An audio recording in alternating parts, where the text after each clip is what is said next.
Olá, bem-vindo a mais um episódio da terceira temporada do podcast do Observatório de Jornalismo, o podcast que traz especialistas, professores e profissionais para discutir os diversos temas que abarcam os estudos do regionalismo e de integração regional ao redor do globo. Nessa temporada, teremos diversos hosts para trazer maior variedade e diferentes pontos de vista sobre temas da atualidade.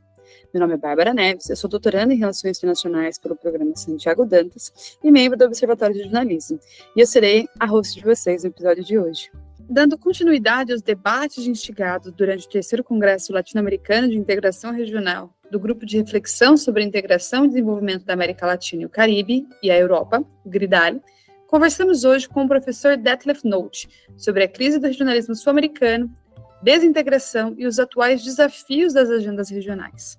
O professor Detlef é formado em Ciência Política, Literatura Alemã e História pela Universidade de Mannheim, na Alemanha, e é doutor em Ciência Política pela mesma universidade.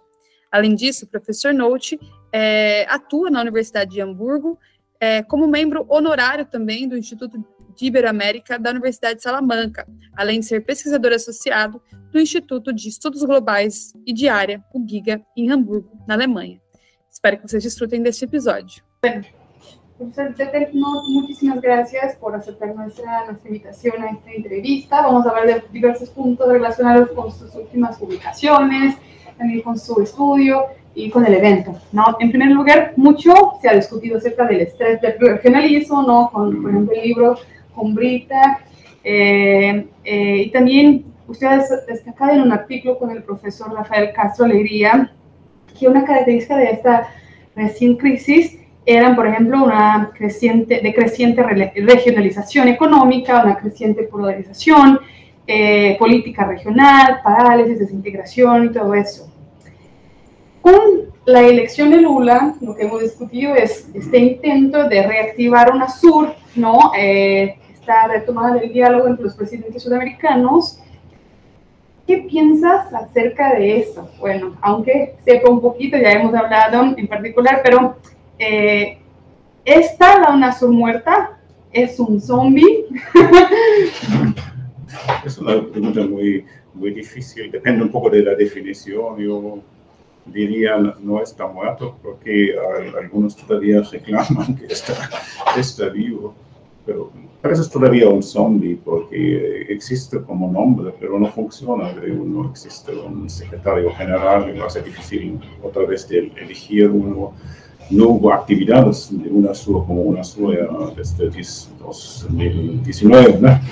Entonces un zombie ahora es esas reflexiones de reanimar al zombie, ¿no? De dar nueva vida al zombie, y hay que ver qué pasa. Todavía no está decidido, hasta ahora es solamente el reclamo que todavía existe UNASUR, pero ahora hay que ver si actividades que hay vida de UNASUR para decir si funciona, si vivo o no vivo. Bien, profesor, muchas gracias por venir. Mi pregunta es, ¿cómo usted ve a este nuevo posible impulso de la integración sudamericana?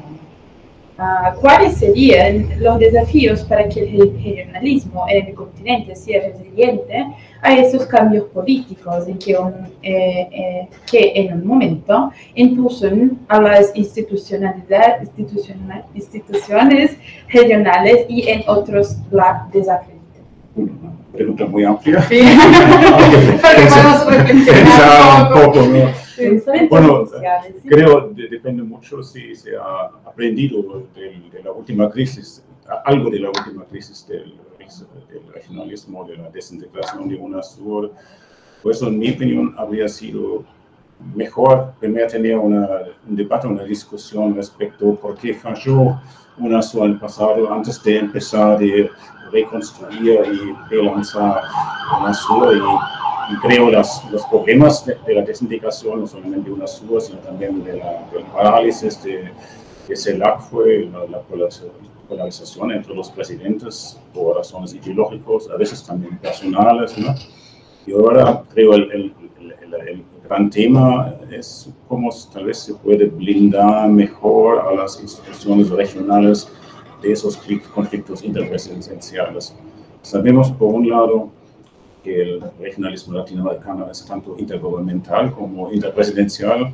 En tiempos buenos eso puede dar un empuje a los procesos de integración, pero en tiempos malos, cuando se pelean entre sí, eso también se puede convertir en un obstáculo. Por eso parecería mejor no de reconstruir UNASUR o otro tipo de organización o foro regional sudamericano desde arriba, con las cúpulas de presidentes, las grandes declaraciones, sería tal vez mucho mejor de reconstruir ese espacio regional desde abajo, tomando las experiencias positivas que hubo de UNASUR, de los consejos sectoriales, del Consejo de Salud, del Consejo de Infraestructura, se crea un nuevo Consejo Sudamericano de Salud o de Infraestructura, y tal vez después pensar si es necesario otra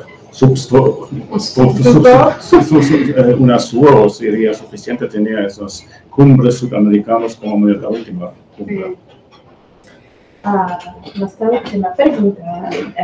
Durante la pandemia, ¿elaboraste algún texto sobre los desafíos de la cooperación regional ante el nuevo orden que se estaba estableciendo? Ahora que la pandemia se ha declarado oficialmente superada, se presenta un nuevo panorama y otros retos, especialmente para Latinoamérica. ¿Cuáles serían, en su opinión, las principales lecciones del periodo pandémico para el futuro de los esfuerzos de cooperación en la región?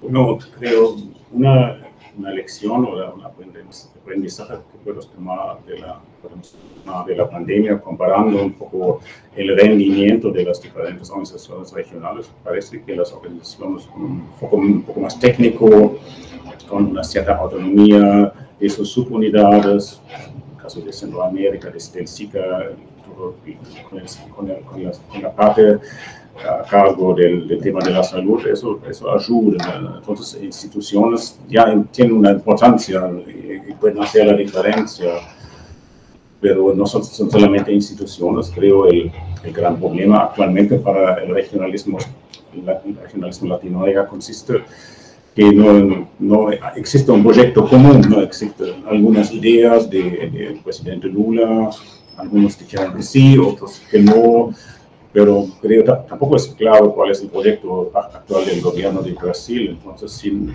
un proyecto común va a ser muy difícil de relanzar el regionalismo sudamericano, pero creo que sí sería necesario también tener la posibilidad de crear posiciones comunes de Sudamérica en temas de la política internacional, pero eso tampoco existe. Es el tema de la guerra de Ucrania, hay también una gran variación en las posiciones. Entonces, también ahora el tema del cambio climático o la protección de la Amazonia, eso puede ser un tema donde es necesaria la cooperación, y eso es también un tema donde creo que la América Latina de verdad tiene una importancia para el mundo en el global. Entonces yo creo que sería tal vez mejor concentrarse en ese tema donde América Latina hay que decir algo y puede perfilarse en diferentes áreas. Tal vez no hablar tanto sobre la guerra en Ucrania, pero esto se va a solucionar en algún momento en conversaciones entre los poderes grandes, China, Estados Unidos, Rusia, Europa Europea y Ucrania. No creo que algún país latinoamericano va a dar un papel en eso, porque no tienen mucho que ofrecer, no tienen, como se dice en inglés, no tienen el stick ni la carota. Sí. Y de hecho voy a añadir una pregunta más, porque durante el evento nos ha preguntado diversas veces ¿qué piensa o cuál es el rol de Europa para Latinoamérica? O entonces para el gobierno Lula, ¿no? Y le pongo de vuelta la pregunta, pero para el lado europeo. ¿Cómo ves para Europa esta visita que tuvimos en la chanciller europea y cuál sería el rol desde Europa de Latinoamérica? Creo, al menos tres ejes, creo, existe las tres perspectivas, la perspectiva geoeconómica, geopolítica en ese mundo en cambio, con la nueva polarización entre Estados Unidos y China, el tema de la guerra de Ucrania, el rol de Rusia. Creo la Unión Europea está buscando también aliados o amigos en otras regiones del mundo y siempre tuvimos una relación muy estrecha con América Latina. Entonces es casi natural también mirar hacia América Latina. Y por el otro lado también la transición ecológica de las economías en Europa también hace de América Latina un socio interesante por el tema de algunas energías renovables, el hidrógeno verde, que también tiene sus problemas, como sabemos, pero es una perspectiva porque la América Latina tiene la posibilidad de producir ese tipo de energía y en Europa existe la demanda, entonces combinar la producción con la demanda que también necesita recursos es importante. También América Latina tiene materiales importantes, materiales primarias como litio, que es importante para la transformación de las economías. Eso hace América Latina interesante de nuevo, pero yo diría también desde el lado de América Latina existe esa perspectiva geopolítica. Sería bueno para América Latina en ese mundo ahora ya mucho más confrontacional entre China, Estados Unidos, que tal vez Europa puede jugar un rol de mediador o como un actor más, porque la presencia económica de Europa todavía es muy fuerte. Claro, en inversiones somos terceros, en el Mercosur somos, en relación al comercio, somos terceros a nivel regional, pero en el sur solamente todavía estamos en el segundo lugar después de China, delante de Estados Unidos. Y en inversiones todavía estamos mucho delante de China, que son de esos proyectos grandes. Y todas las empresas multinacionales europeas están aquí en Brasil, las alemanas, de automotrices, del sector farmacéutico, químico. Pues también existen intereses económicos de Europa aquí en la región. Sí. De hecho, en 2021 has escrito un capítulo del libro acerca de eso. Sí. Ocupa China en lugar de Europa en Latinoamérica, y tú has dicho que no. Y mira, la competencia, no sé si en Europa se percibe la presencia china en Latinoamérica como una amenaza, pero creo que, como dices, en estos puntos de inversión y todo, Latinoamérica continúa siendo un punto estratégico para Europa, y para nosotros eso claro que es algo... No, claramente, veo en contraste con Estados Unidos que percibe la presencia de China en América Latina como una amenaza, pero desde la perspectiva europea es un competidor, pero también los Estados Unidos son un competidor de empresas europeas aquí. ¿No? Pero me parece también muy importante ahora con la presencia creciente, especialmente el comercio de China, que América Latina tendría también otro socio de balancear eso, creo. El expresidente de Uruguay, Pepe Mujica, siempre fue muy claro que América Latina también tiene que mirar hacia Europa y Europa tiene que mirar hacia América Latina por China para tener ese equilibrio, porque no me parece bueno cambiar una dependencia antes de Estados Unidos por otra dependencia. Y Europa también tiene interés de jugar aquí un rol un poco más independiente de Estados Unidos. Lamentablemente eso se ha cambiado un poco por la guerra en Ucrania, eso nos ha acercado más a Estados Unidos, pero en América Latina todavía existe esa opción.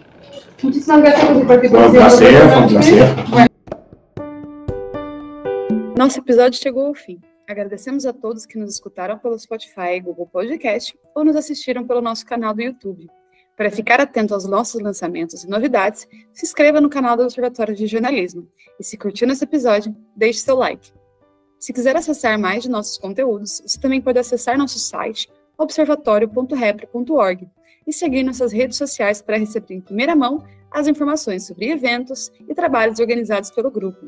Estamos conectados no Facebook, LinkedIn, Twitter e Instagram. Até o próximo episódio!